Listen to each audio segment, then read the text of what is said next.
પછી વળી ભગવદાનંદ સ્વામીએ બીજો પ્રશ્ન પૂછ્યો છે, ભગવાનના કર્યા વિના કાંઈ થતું નથી, સર્વે ભગવાનનું જ કર્યું થાય છે, ત્યારે ભગવાનને અથવા ભગવાનના ભક્તને કાંઈક જ્યારે ભૂંડો દેશકાળ આવે છે ત્યારે તે દુઃખને કેમ ભગવાન ટાળતા નથી અને તેને ટાળ્યાના મનસુબા કેમ કરે છે?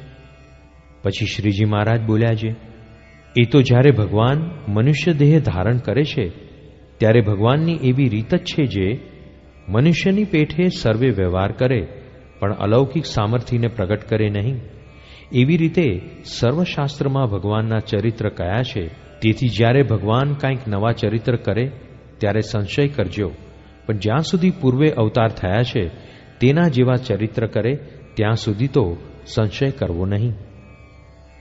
જય સ્વામિનારાયણ દયાળુ. આપને આ વિડિયો પસંદ આવ્યો હોય તો અમારી ચેનલને સબસ્ક્રાઇબ કરો, લાઇક કરો અને દરેક સત્સંગીઓને શેર કરો.